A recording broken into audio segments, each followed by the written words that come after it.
All right. So, sorry about that. Welcome back to Spooky Reap. All right. So let's get into it. So I've started a new strategy with this team. This is my Anything Goes team. It's about 1800 bracket, anti-meta, pseudo-stall ditto trap team, and I'm pretty proud of it. It's pretty obnoxious, as you can tell. And I've been trying this new strategy where I lead with Life Orb Marshadow. And the reason that I do that is because Deoxys, which is their lead, see, always does rocks. That means that I get a free Spectral Thief. Usually it has a sash. Obviously that time it did not. Also, this allows me a um that's a really strange Dynamax. I'm not really sure what the plan was there. Maybe he's like Sanic, gotta go fast. And I do this just to check the move set. If I remember correctly, it was something weird, yeah. And the reason I was faster there was obviously because I'm Choice Scarfed, which he knows, but I just wanted to run his Dynamax out for a turn.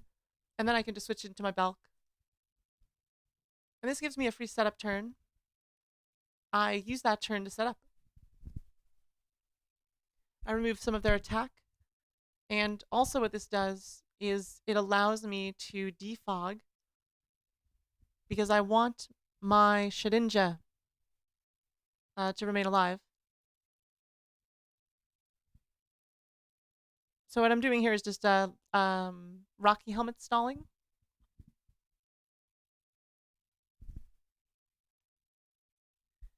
And again, Rocky Helmet stalling.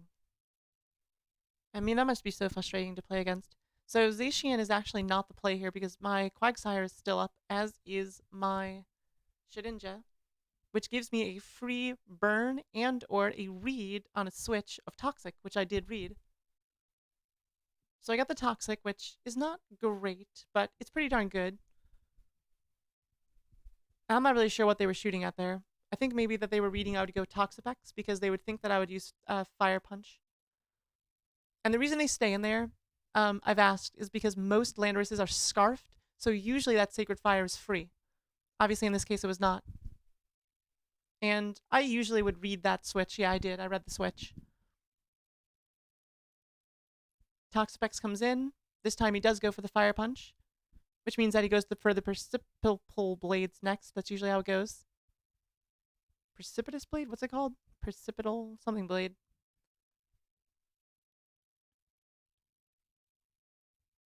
The Quagsire is so good here. And the burn doesn't matter. Quagsire is not really meant to do damage. It's meant to Rocky Helmet stall. And in this case, it's going to get a free Toxic, it looks like. Hey, look at that. Earthquake's good as a move on Ho-Oh, but I don't think that that's the move that he should be going for here.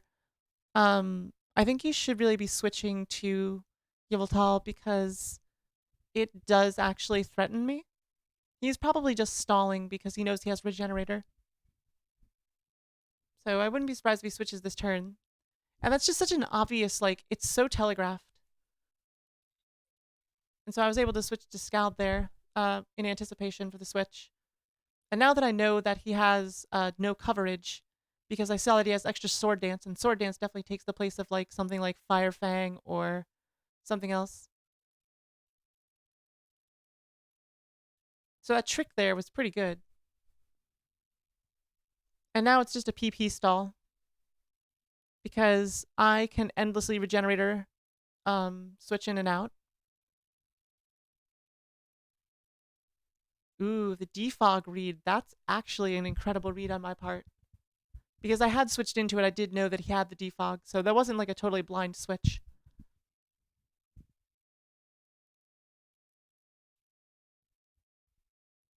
And I don't really need the rocks up. It's not super important because like it hits Yveltal for like enough, but it isn't enough to stop it from using Oblivion Wing and healing itself.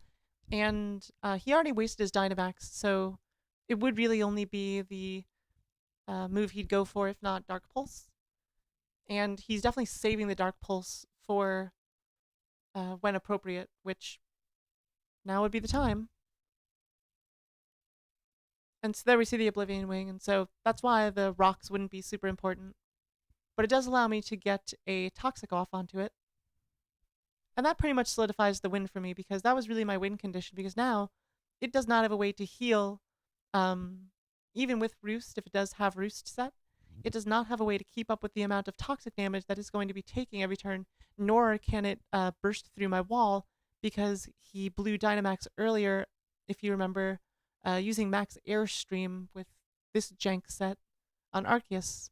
I don't really know what that move was about, but it wasn't a good play. And for the 1800s bracket, it's kind of surprising, to be honest.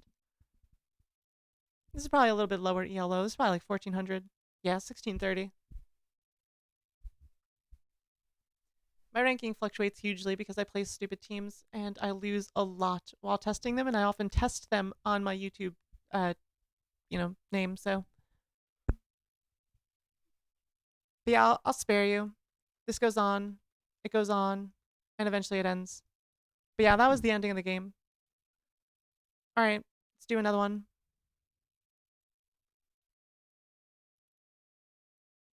That's about right. All right, here we go. Now this time I'll probably lead with Landorus. Yeah, because there's no reason to lead with anything else. Getting the attack drop that early is really good. It also can bait switches. Rayquaza is actually a huge threat to my team, especially if it does not dance. It's actually better for me if it does dance. Because you see, 70% is more than I can deal with Toxapex. It means I have to make a sacrifice. And I don't want to this early sacrifice anything.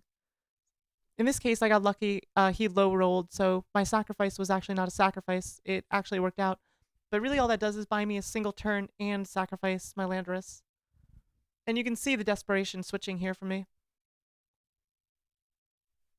Now, this is the turn where you sack.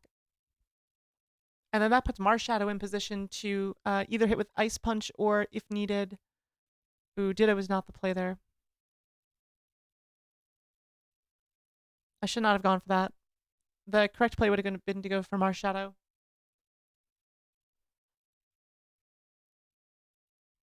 Now, switching in there is not safe because you don't know if the Arceus carries like Toxic or some sort of fire move, or really you have no idea. So that definitely was a blind hope and pray switch, which ended up working out for me. Sometimes it'll go for Poltergeist there. In this case, it may as well have because it did crit. I'm not sure of the percentage offhand, but I don't think that that could have killed me unless it crit or was Poltergeist.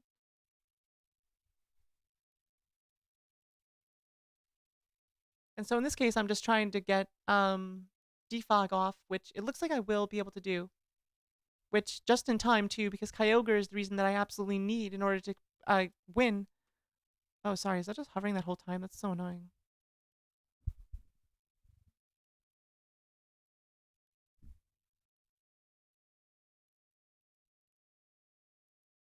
Yeah, it was, sorry.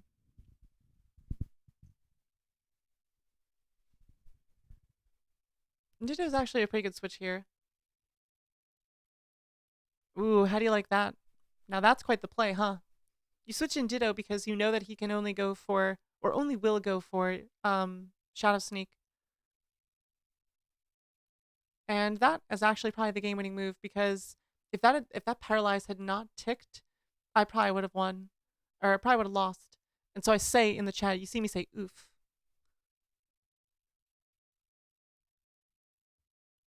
And now this puts Marshadow in position to Shadow Sneak or Ice Punch. Either one I go for. And actually, I learned later on that you don't actually have to go for Shadow Sneak there because it actually can't outspeed you even if it tries. I'm not really sure how that I outsped that. They must have gone for close combat. Or for the other one.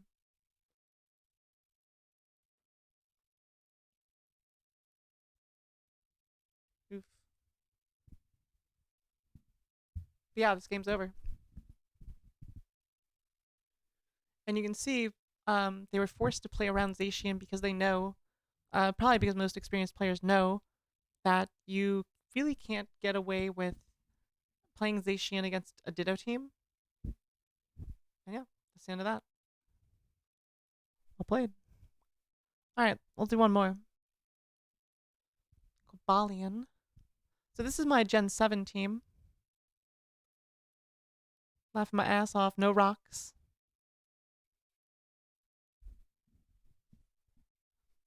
This team is also sort of, it's like a pseudo ditto trap team. It's also like a double switch trap team with Fear Aaron. So it's definitely a gimmick. And there's no good solution to that. Like, probably I should have switched into Tyranitar, but what I was afraid of was a double switch into something like the washing machine. A lot of people think that that Ferrothorn switch is the solution. It is not. And Ditto is a really good counter to Ferrothorn just because of the barbs and also the typing. It does risk a Thunder Wave, but that's not a huge deal usually if your Ditto is not your win condition. And against a team like this, it's like, it's definitely a risky switch.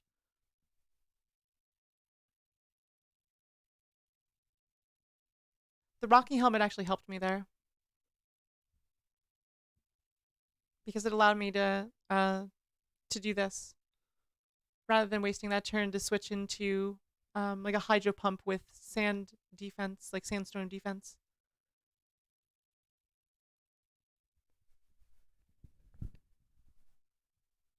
Ooh, Pursue, get wrecked. And Cobalion can definitely still do damage here, but probably not as much as I would want. And this is not a safe switch for him because either way, he has not switched in the Toxic Orb thing. The Chansey is like not a great switch. It's kind of like a stall. He gave up too many pieces too early. That was his problem this game. And right there, that's kind of the end of the game. It is Prankster, so there was no chance that that would have been a risk. And now it just PP stalls, and that's it's not ideal. Here, we'll fast forward a bit.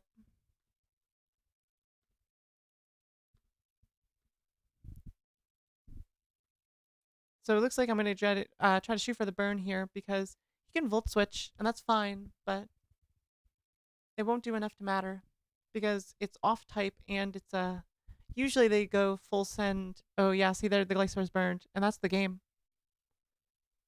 Because there's no way, even with like a critical hit knockoff that with Swords Dance up, that it can do anything. And that probably is what I'll go for. Or another dance. That's good awareness to know that you have to dance more than once, but unfortunately it was too late.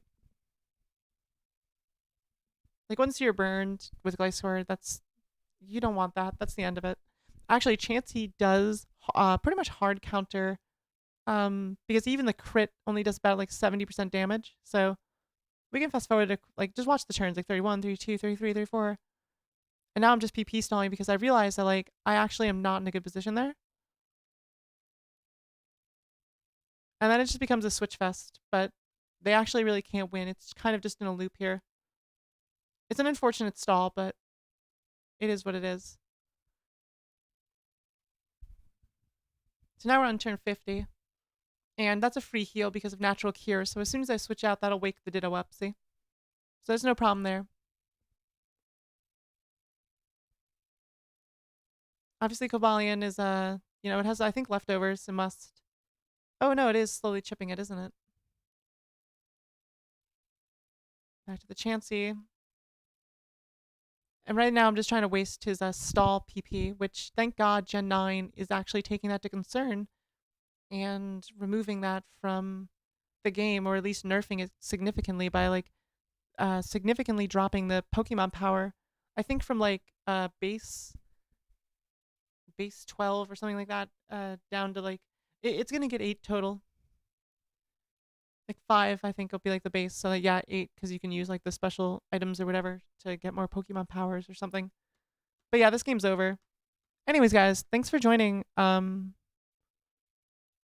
This has been Spooky Marie Plays Pokemon Showdown, and we'll be back again next time.